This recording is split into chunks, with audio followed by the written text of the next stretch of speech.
بسم الله الرحمن الرحيم ربنا لك الحمد كما ينبغي لجلال وجهك وعظيم سلطانك. ربنا لك الحمد ولك الشكر، لك الملك، إليك يرجع الأمر، ولا إله إلا الله.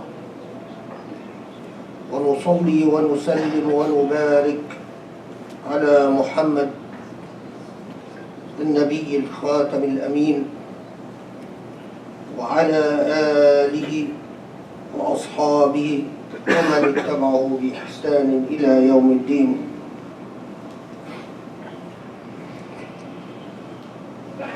We always start remembering the majesty of God, the owner, the possessor, the one and only. And we pray for blessings upon the Prophet of Allah and all the prophets before him, and the family of the Prophet and the companions of the Prophet and the successors of the Prophet and all those that followed in piety and faith.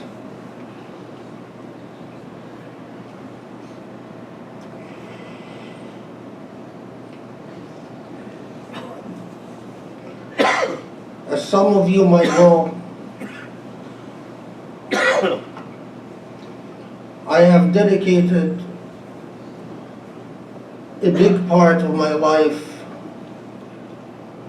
doing what I believe is a solemn and unwavering and an unequivocal Islamic obligation upon me as a Muslim. And that is to respect and to honor the dignity of human beings, because Islam, my faith and yours, teaches us that the dignity of human beings and the dignity of all Allah's creatures comes before all else. Some of you might know that I am a law professor.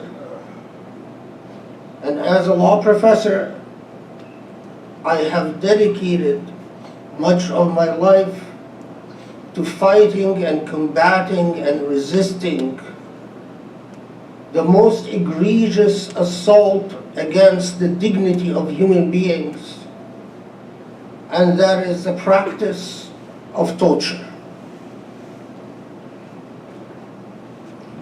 الظلم ظلمات يوم القيامة. There is no greater injustice than when a human being tortures another. This is darkness, and darkness on earth will elicit nothing but darkness in the hereafter.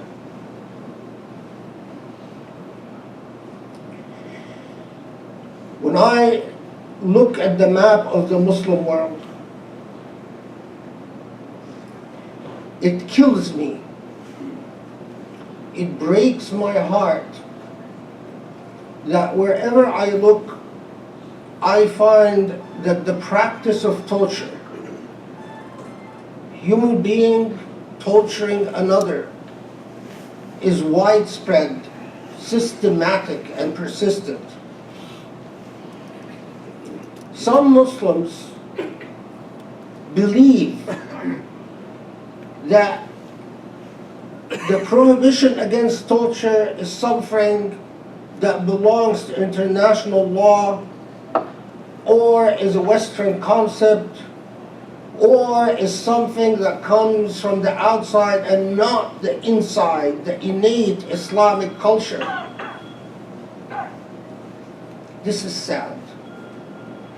And it is even sadder that there are Muslims who will support a leader and forgive the leader for the practice of torture.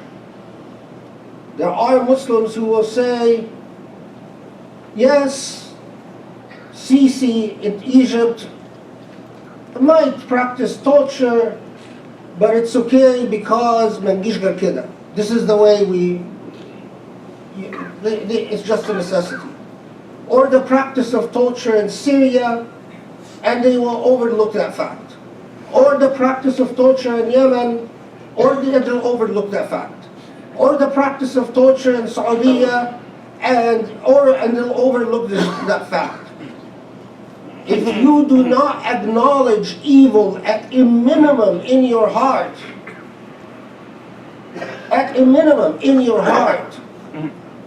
and you support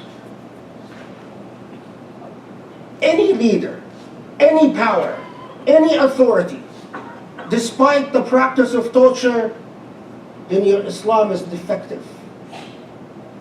Because torture is kabira min al-kabair. It's one of the major and most grave sins.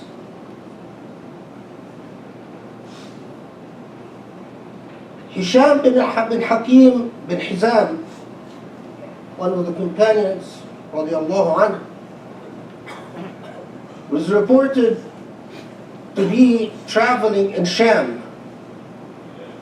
And he saw some people that were standing in the sun, and in some reports there was oil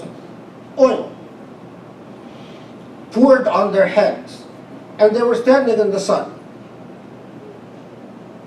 And bin Hizam radiallahu anhu said, who's normally known as Hisham bin Hakim, said, what is going on with these folks? And he was told, the governor, the wali, it was reported that this was the wali over Palestine, over Palestine, is punishing them because they haven't paid their dues, their taxes. And in some reports, it was non-Muslims who were being punished. They were Ahl Zimma, and it was because they haven't paid the jizya. And the companion, the Sahabi, said, something that should resonate in our hearts till today, differentiating between darkness and light for all those who are confused about darkness and light. He said, أشهد أني سمعت رسول الله صلى الله عليه وسلم يقول إن الله يعذب الذين يعذبون الناس في الدنيا. I bear witness that I heard the Prophet ﷺ say, Allah has nothing but punishment, severe punishment, for those who torture human beings on earth. And as the report goes, when the governor heard that, he released the people being punished. I learned this hadith in my youth, when I was still 14, 15 years old. But it remained in my heart, igniting my path in my midlife, or the end of life, whatever Allah wants. إن الله يعذب الذين يعذبون الناس في الدنيا. Allah has condemned torture. And those were people just punished by being forced to stand in the sun. How about those who are tortured with electricity and violated and beaten and insulted? And yet, I wish that Muslims would be at the forefront of fighting the practice of torture around the world. I wish they understood that this is an abomination, a blasphemy. But when I work in this field, I mostly work with non-Muslims. And when I do find a Muslim, he's often a secular, non-practicing Muslim. who says, oh yeah, my parents were Muslim. Inna Allah yarham man yarhamun al-nas. Allah extends His mercy only to those who are merciful to others. Allah has dignified us. Allah has decreed mercy for us. Allah has prohibited torture. And if one of you doesn't think that torture is a fundamental moral paradigm, a grave sin, far more critical than what women wear, or how men and women mix, or whatever other issue that you might think is compelling, if one of you likes a leader, although that leader uses torture, then sin, a kabira, a major sin, is in your heart. It is corrupting and defiling and fouling and disintegrating your soul as a human being, so that you no longer can tell the difference between light and darkness. This is why Allah subhanahu tells us وَكَذَلِكَ أَخْذُ رَبِّكَ إِذَا أَخَذَ قُرَى وَهِيَ ظَالِمَةٌ إِنَّ أَخْذَهُ أَلِيمٌ شَدِيدٌ. This is why Allah tells us that communities and nations that are unjust, because injustice is from the devil and justice is from Allah,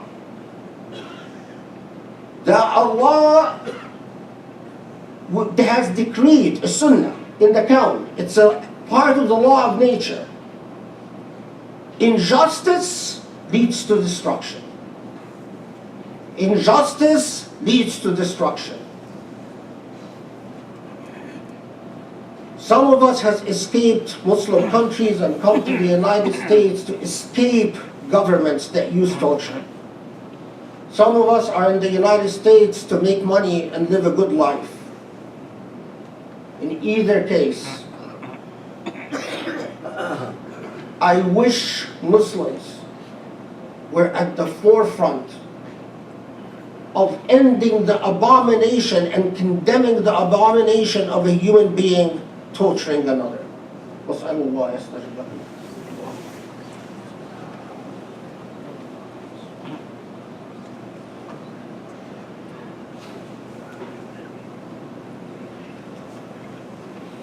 Bismillah, walhamdulillah, Allahu Akbar, Allahu Akbar, Allahu Akbar, ala kulli kabirin wa mutajabbir.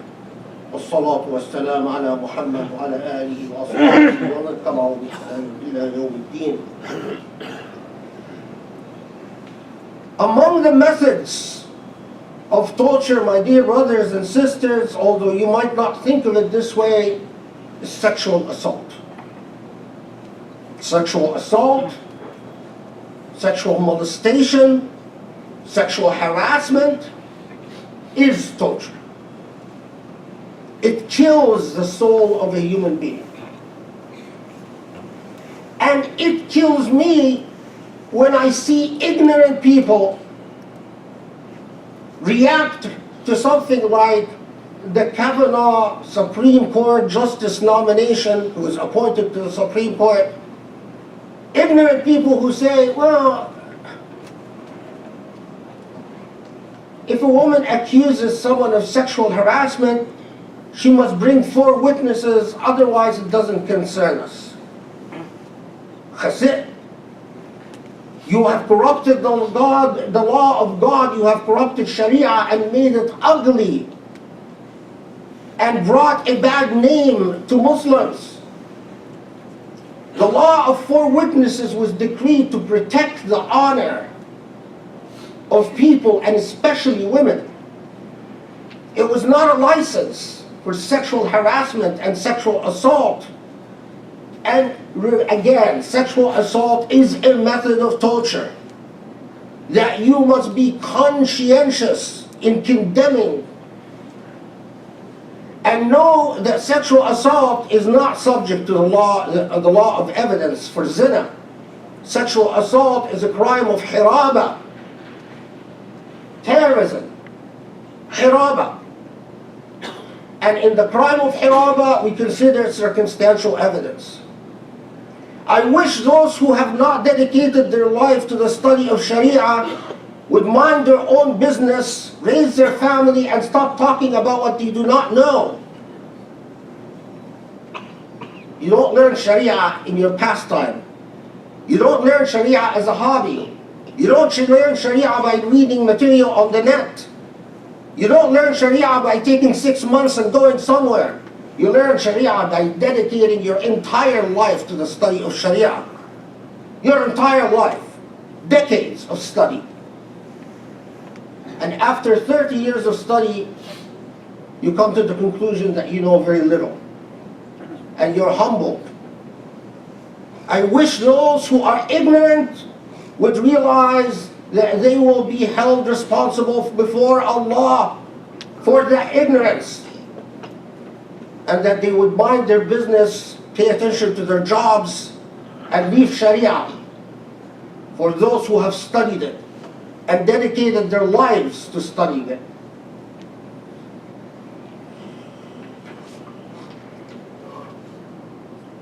عباد الله إن الله يأمر بالعدل والإحسان وإيتاء ذي القربى وينهى عن الفحشاء والمنكر والبغي يعظكم لعلكم تذكرون. Allah commands us to do justice and to do goodness and to be kind to our families and our relatives, and prohibits us from doing what is ugly and unjust and inequitable. This is the guidance of Islam. This is the light of Islam. I remind myself and remind you of it, because we will stand before a just God who will hold us accountable for our positions, our statements, our ignorance, even our knowledge, and our actions. إني داع فأمنوا.